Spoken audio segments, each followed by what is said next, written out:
Hay dos leyes importantes que tenemos que estudiar cuando damos entrada a la sociedad. Una tradicionalmente se llama la ley de la división del trabajo y la otra es la ley de asociación de Ricardo. Sobre la ley de la división del trabajo, comentar lo que ya vimos, no me voy a extender más. Para empezar, que el nombre es erróneo.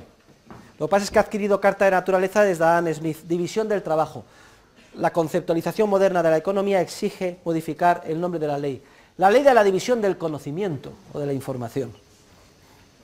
Veíamos que los seres humanos se dan cuenta empresarialmente que salen ganando si cada uno se especializa en aquello en lo que tiene una ventaja comparativa. Y les ponía el ejemplo de una película, La leyenda de Jeremías Johnson. Cada uno encuentra una actividad en la que tiene ventaja comparativa y entonces si se especializa en esa actividad e intercambia los resultados de su esfuerzo con los del otro que se especializa en otra actividad, conjuntamente salen ganando. Entonces hay una división horizontal y vertical del conocimiento. Y explicaba cómo ese crecimiento de la división del trabajo solo es posible si cada vez se sustenta en un número mayor de seres humanos. O expresado de otra forma, que la condición necesaria para el desarrollo económico es el incremento continuo de la población. Parecía sorprendente a muchos, ¿eh? Decía, oiga, pero profesor, si es al revés, cuanto más somos más pobres. ¡No! Podemos ser muchos y ricos o pobres y pocos, esas son las alternativas. La pobreza no es resultado nunca del aumento de la población. La pobreza es resultado del socialismo, como veremos en su momento. Lo que pasa es que interpretan ustedes en términos políticos socialismo, si quieren ustedes digan del estatismo, es decir, de poner chinas en ese proceso espontáneo de cooperación social. Me da lo mismo el partido que lo haga.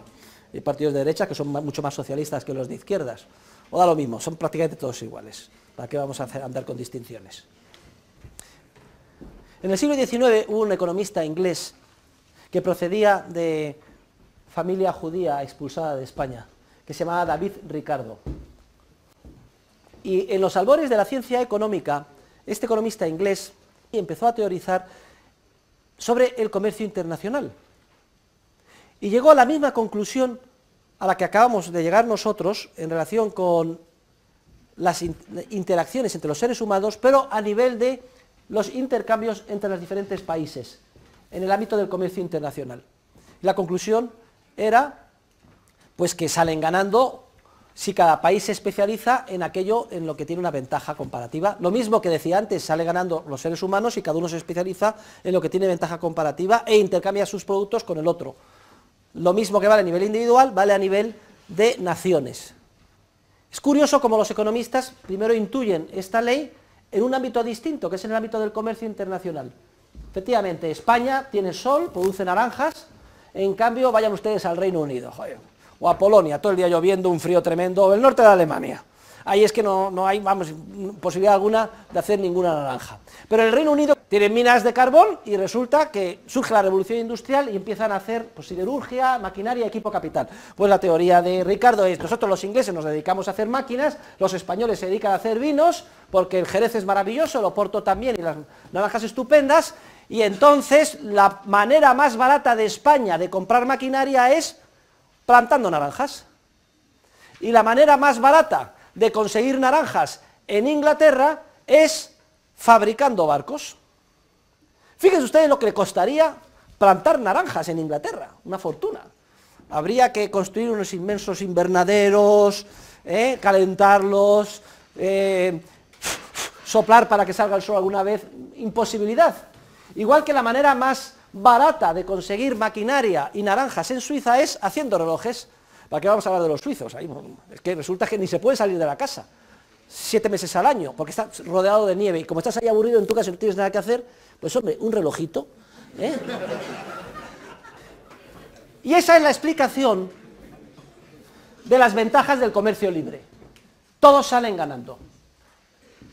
No es sino una aplicación burda al ámbito agregado de las naciones de los principios que ya hemos estudiado en clase en relación con la interacción humana individual.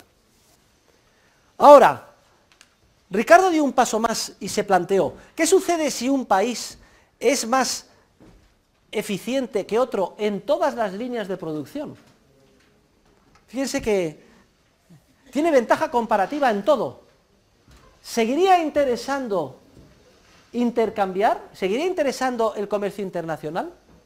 Si un país, no se da la circunstancia que acabamos de ver, que es muy obvia, España más eficiente haciendo naranjas, Inglaterra productos siderúrgicos y Suiza relojes. Pero ¿qué pasa si un país es más eficiente que otro en naranjas, en relojes, en productos siderúrgicos? ¿Seguiría interesando el intercambio? Sí y no. Y entonces la conclusión de Ricardo es que sí, que incluso en esas circunstancias se sale ganando si se intercambia, si cada país se especializa en aquello en lo que tiene ventaja comparativa relativa, este es el término, mayor. Y por eso, aunque David Ricardo no fuera consciente, Mises en su honor bautiza la versión generalizada de la ley de la división del trabajo del conocimiento con el nombre de ley de asociación de Ricardo. Y esa es la explicación del título de este epígrafe en el libro de texto En la acción humana. ¿Qué significa especializarse en aquello en lo que uno tiene ventaja comparativa relativa mayor? Claro, en la hipótesis estamos suponiendo que un país bate a los demás en todas las líneas, pero no necesariamente con la misma intensidad. Si resulta que en unas líneas es muchísimo más eficiente que los otros países, en otras más eficiente, en otras algo más eficiente, y en otras, por fin, un poco más eficiente, lo que Ricardo descubrió es que le interesaba a este país dedicarse solo a lo que es muchísimo más eficiente, dejando a los demás las otras líneas e intercambiando. Y el ejemplo que les puse por extrapolación, que es lo realmente importante en el ámbito de la interacción humana, es muy claro. Decíamos, supongamos un cirujano que es 1000 veces mejor cirujano que su anestesista y sus enfermeras. Pero resulta que también es el mejor anestesista, pero solo es 100 veces mejor anestesista que su anestesista. Y también es, pues es ese, Dios le ha dado ese don, es un magnífico enfermero y asistente, pero solo el doble de mejor que lo que está a su disposición. Lo que dice la ley es que interesa que ese cirujano se dedique solo a abrir cabezas. Y es cierto que el anestesista que le ayudará no será tan bueno como si lo hiciera él mismo, y que la enfermera que le ayudará no será tan buena como si lo hiciera él mismo, pero no es menos cierto que el tiempo que libera al dejar al anestesista y a la enfermera que le ayuden, aunque no lo hagan tan bien como él, dedicados ese tiempo solo a abrir cabezas en lo que él tiene con gran diferencia, una ventaja relativa, en términos relativos mayor, e intercambiando con los demás, hace que todos salgan ganando.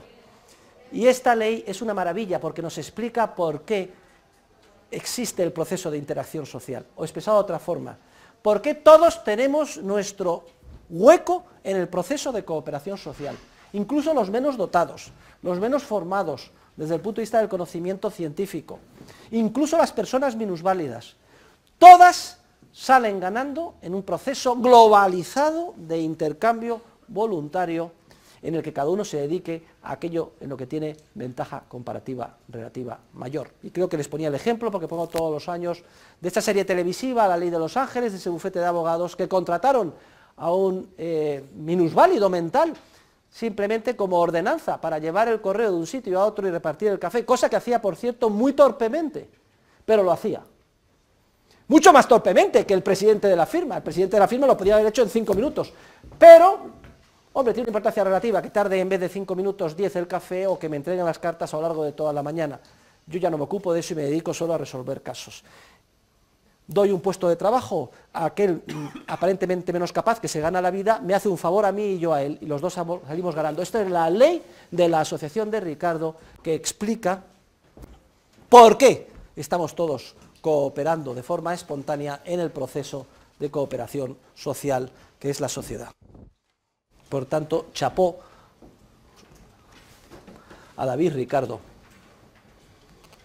Por cierto, es de las pocas cosas, iba a decir la única, en la que estoy de acuerdo con lo que hizo,